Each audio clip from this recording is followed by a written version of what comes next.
is literally the entire foundation of that entire composition. Thrall's not going to do much for that point and being able to get the kills. So Fnatic gets the pick on Lenara, will get the first win of the game here and set themselves up pretty well against Team Liquid. Now let's go ahead and think about our second battleground. Where are we going to for game number 2 between our teams? It's going to be Infernal Shrines for Fnatic. So Fnatic picks the battleground, meaning Team Liquid has chosen to take first pick and first ban in the next draft. Really standard battleground that we still have here, and I'm curious to see how this is going to change things out, because looking at the last map, when we're talking about Tomb of the Spider Queen, we definitely have the priorities shift slightly because you have a much more dedicated solo lane than you have on Infernal Shrines, and also you need to think way more about the wave clear. Yeah. But on this map, it's mostly catering towards the objective. I would still expect that Malthael is going to play a role here, but I would think that priorities of a few of the heroes are probably slightly higher. Anubarak hasn't been seen in the last game. I would say that this time we're going to see an early pick instead of a ban. Yeah, even Dahaka comes up a little bit more too with being Infernal Shrine, just a bigger battleground. As it really looks like most of the globals right now, Falstad and Brightwing have fallen off slightly. Remember, this is a patch where Brightwing doesn't quite have the change that we saw the other day. She's still the old Brightwing that we know.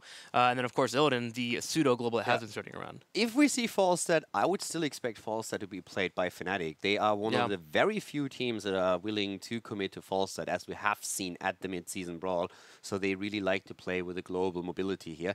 But normally, for that to happen, you need to make sure that you eliminate at least some of the dive heroes on the opponent's side. Genji in particular. Genji, could even argue that the Illidan would be a really good pick there, but then again, once you have the move in, you can, with Mighty Gust, for example, also use Isolation. If you get hunted, and just at the perfect time you get the Gust in against the rest of the team, yes, Illidan might hit you with a hunt, but if he's then all of a sudden completely alone, because the rest of the team is still struggling to re-engage, then you have a good shot at taking him down. So there's a couple of dynamics that we have in that particular battle. Yeah, Falstad, very delicate to pick up, but Fnatic can pull it off, especially with the mastery that Quacknix is showing off with that hero. Also, Brightwing too. I mean, we did see Brightwing at the MSB by our boy Smexy, so we'll see what will occur here as Fnatic and Team Liquid face off again. Team Liquid with the first ban. Will they get rid of Medivh? No, there's that Dahaka I was talking about. Yeah, Dahaka taken out immediately. Whoopi still playing that hero a lot and of course excelling with it. But let's find out how Fnatic, what they are going to ban out right now. And there's several things that are still, okay, so they lean towards the Uther. When it comes to first bans, we've seen a lot of Genji bans, a lot of Uther bans, and recently also Malthael has sometimes made it into the first ban position a little bit more early, not all that often just yet, but he is playing a big part in every draft in training games across the entire European region. And rightfully so, man. He can just really in there and be that strong Lincoln that you need. Especially when you combine him with Genji. Man, Malthael and Genji was terrifying in those fights. They broke through targets quickly. And right now, as I said before, Anubarak will have a higher priority on this map, and that's the case now, so they go into the dive here.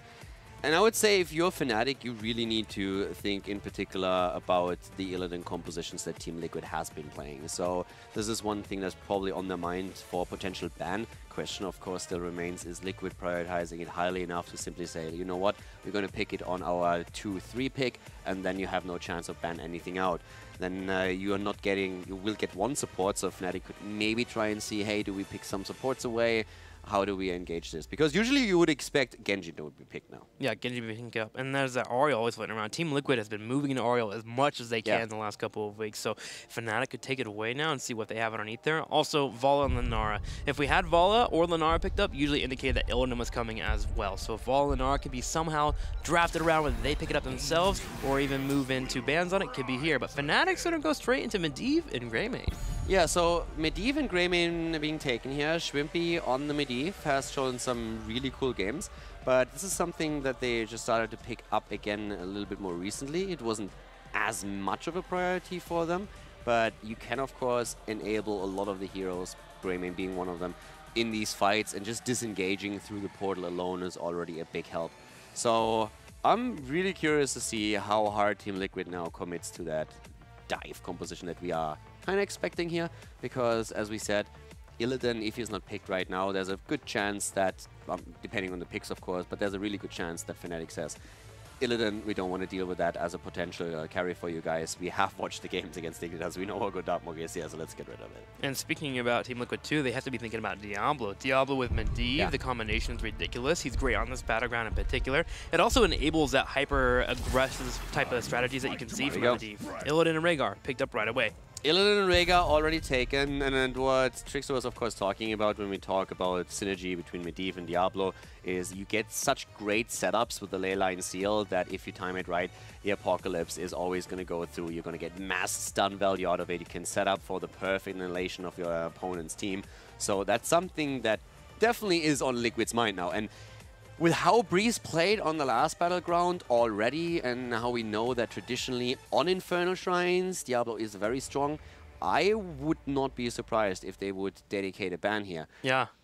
It's still one of those things where you're like, what do you really ban? Banning a Diablo, is that worth it? But yeah, I think it is. I mean, with Breeze, he always finds a window to get into your back line somehow, some way to find a pickup. And when you give him a Medivh, you give him a glass house. He just sees everything. He can force a fight whenever he needs to.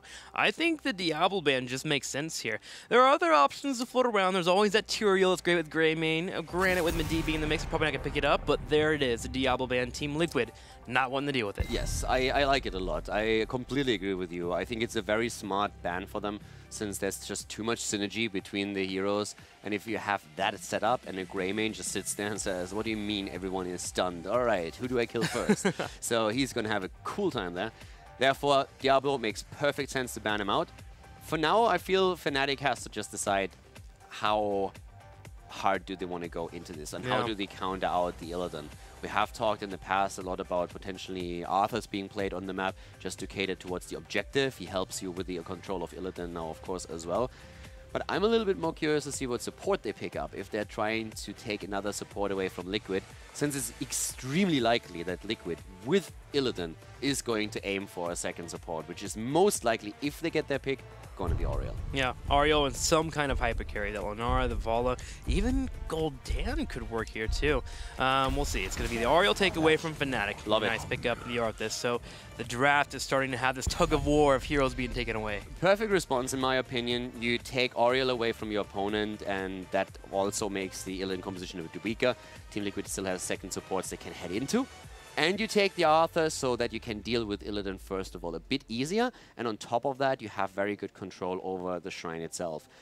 One of the problems that Arthas oftentimes has is his mobility, but you already run Medivh, so he can always portal him out if he's in trouble. Since one of the rule of thumbs if you're playing in Arthas is always, if you are actually caught in a fight, you have to fight it out. Running away with an Arthas is oftentimes a pretty bad idea, since he doesn't have big engagement tools, so an opponent has an easier time chasing him down. But if you can be portaled out by Medivh, that's one weakness that all of a sudden doesn't exist anymore. So great picks from Fnatic, not only synergizing with their own picks already, but making also sure that you take things away from Team Liquid and you counter a few things that they have. Wow, this is an answer from Team Liquid. Gul'dan into Abathur? Abathur was a hero that we have seen. I mean, he was first banned on so many maps when you were looking at the mid-season brawl, and after that as well. He just gives you so many options in these fights. And Illidan, when he has an Abathur hat, not only is it about the added attack speed, you have the level 13 talent, the Soma Transference that really helps you out. You can also play what we have seen from Liquid in the past, a shield build that focuses a bit more on healing and gives you even additional movement speed than later on. So I don't really think we're going to see specs into Toxic Nests too much. On other maps, as for example Tomb of the Spider Queen, that can be the best option for you, since you try to slow down rotations. In this setup, we might see it potentially on level 4, but I feel like the movements, the attack speed for Illidan is just way too good. And having a double Illidan later on is just absolutely great, or even double heals from a double Rhaegar. So I'm curious to see how it works out for Liquid. But Fnatic, they have the last pick. Yep, they're moving to the last pick here, and it's going to be Sonya helping out with that Illidan. And so far, Fnatic has really good options here to deal with that Illidan pressure that could be coming their way. Looking at Team Liquid, that Gul'dan pick really yells to me, okay, we're a bit all in on this Illidan type of composition. Gul'dan's here for some poke occasionally, but also to help clear out the shrines, and he'll be in the back line the entire time. He's not going to be forcing anything. The only thing I see Gul'dan doing here is if a gauge does come in from Medivh, he drops a Horrify. The one thing that I am also interested is the control against someone like Sonya is not going to be easy because you have only one hero that can actually deliver stuns.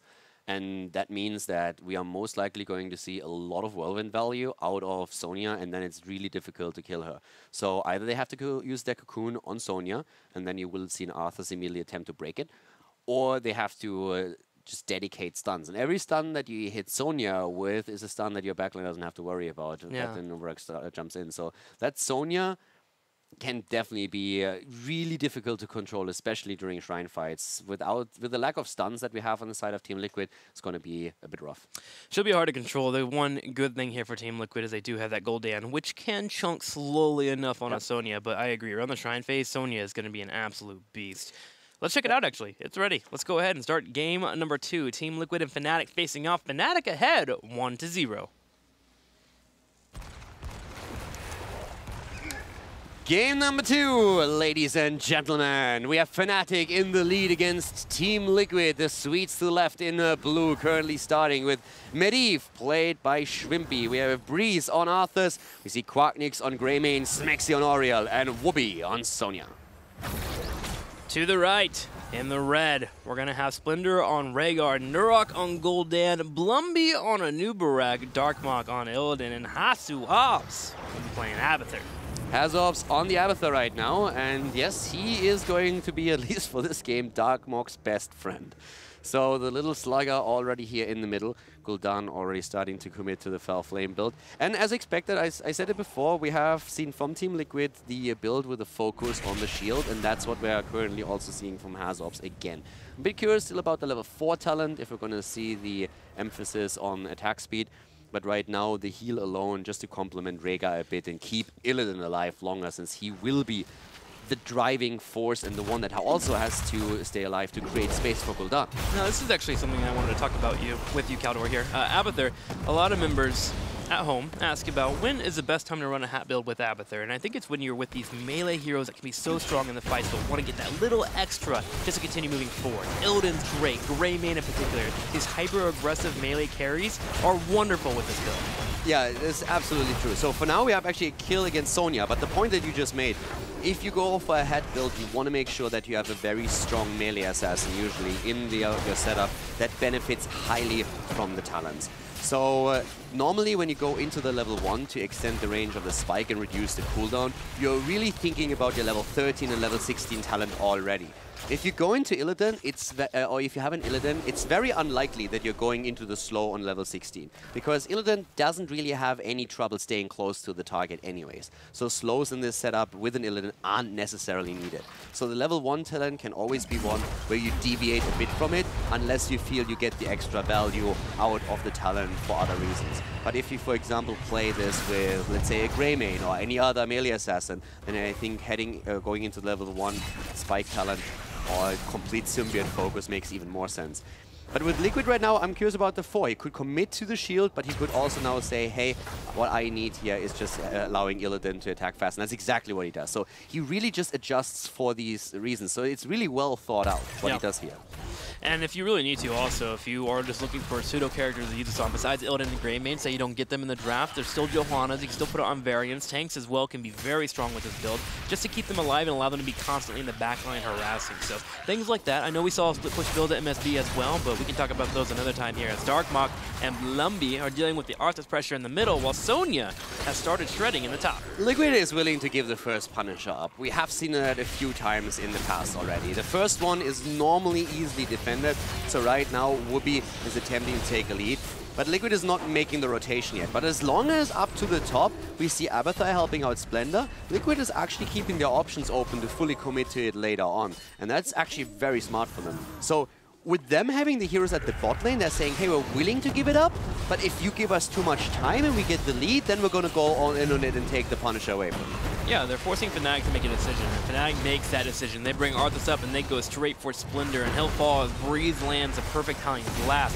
Blummy himself hoping to answer back, but with a force of will here from Schwimpy, Fnatic will be able to retreat. Yeah, the one thing to realize here, of course, is that Fnatic has a bit of an upper hand in the early game because Abathur doesn't have his copy yet.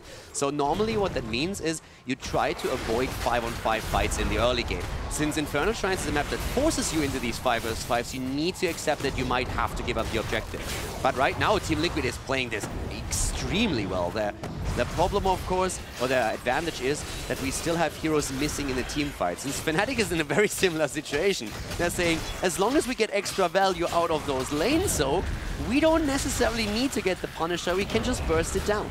Yeah, they're looking for turrets here instead to trade out, and they get some in the bottom. Greymane and Ariel in particular are working / chunking through this front wall, and they're looking to clear out this minion wave too. They get 7 before their opponents. Now, Team Liquid finishes off the Punisher in the top, but Fnatic are just chasing down members and looking for kills. Yeah, it's actually looking really cool here. So up at the top, this is going to get a lot of value because the wall was already taken down, and Fnatic does not commit to it. They're committing to the bot lane instead. They are trying to trade forts here. So they basically also gave a bit of a shout out to Hazorb, saying, hey, he's going to soak 2 lanes if we commit to the top lane. We're going to fall behind in experience. So they are attempting to make this trade instead. So it's a really interesting dynamic that we have. They take the fort, trade the top fort against the bot fort, and now they have to make their stand at the key. And they'll head up there. They're working on backing while Illidan delays that back in the bottom. Sonya will be able to run around and come in for the flank. This Punisher at half health, though, is doing some decent damage. Blummy drops it in the Impale, and it's going to force Medivh to pull away, but with Wubby showing up, Fnatic is forcing Team Liquid to run away. Neurog's getting low on health. Is he going to fall? He should. There he goes down. He's dead. Oriel coming in too, and Liquid has to escape here. But they got the wall at the keep, and that was important. That gives them a really good opportunity to later on take the keep with another Punisher. Illidan is in the meantime completely going ham. And again, I want to highlight that build again, guys. If you look at the build, really think about, if you're trying to go for a build, first of all, read really what the talents do and think about what you're trying to achieve with them. And especially that level 1 talent, there's a lot of people looking at a build that we're seeing here and saying, hey, why does he mix that up? Why doesn't he go full in on the symbiote? The reason is he doesn't have to. His main carry isn't Illidan. He's close anyways. The synergy that he has between the 1 and 16 is not needed here. So he just gives Illidan a little bit more life in these fights, but besides that, still wants to fully support his melee assassin. So it's a really smart adjustment from Hazard. Yeah, you're able to get the damage in there, you're helping with the slight heals, the attack speed gets Illidan's cooldown moving forward, the trait in particular, everything just breeds towards Illidan here. And speaking of Illidan, we're about to hit level 10 for our teams. The hunt instantly gets picked up here for Team Liquid. Darkmok continuing with this trend of coming in from the side and helping get kills. So we had a really cool game so far with very nice strategic choices around the first Punisher phase.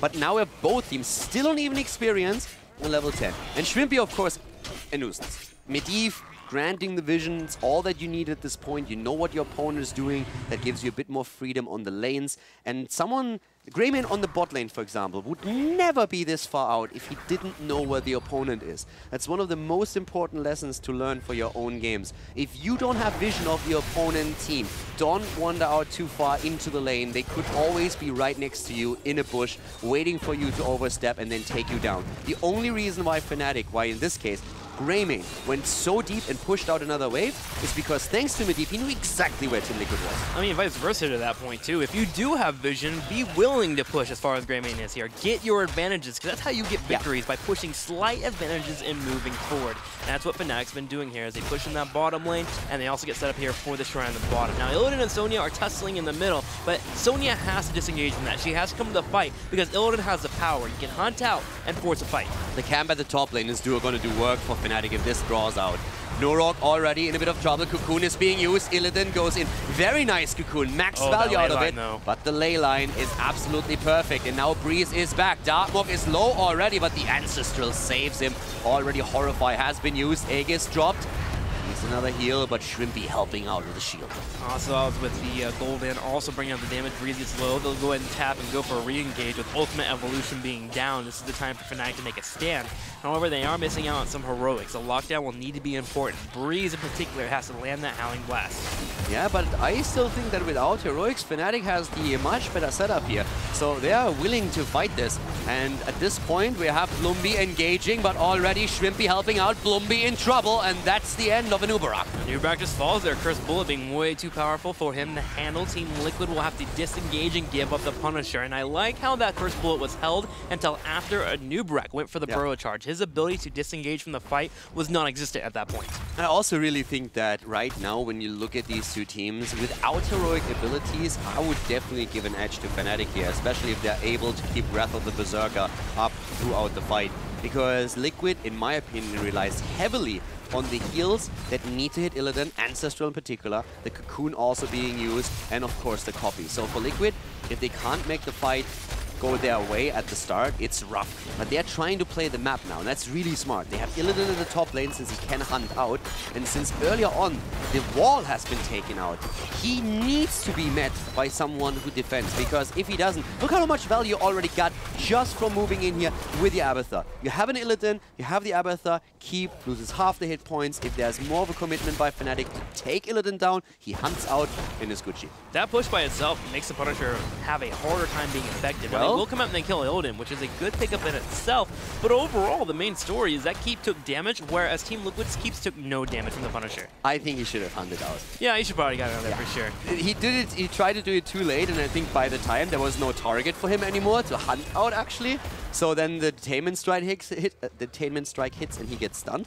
But he should have probably just committed the cooldown, since it's a short cooldown with his cooldown reduction on the auto attacks anyways. So I think that would have been worth it for him. It may have been an issue of vision. I think the minions were on their way in the middle, but he's still. back already. Yeah. We're 9 minutes in, so it's not going to be the end. They get the kill, but it doesn't give Fnatic too much because Hunt cooldown was still ready. Even if there's a fight now, he could have hunted in from the base. Well, 14-13, our teams are even on talents, but right now Map Control seems to be slightly in favor of Fnatic as they have one more fort. However, Team Liquid has started to leech on that back left keep on the top left, so if a Punisher is available for Team Liquid in the top, that's where they can make a play here, to get aggressive, push in their opponent, and get catapult pressure to really aid that Abathur. Because remember, as we go further in the late game, Abathur and Illidan, that duo together really comes online. Exactly, especially thanks to the level 13 talent that was just now taken by Hazard's Abathur. Transference. It's an amazing talent. It just keeps your hero alive. And this is the one synergy that you miss out on if you decide to go into the shield on level 1.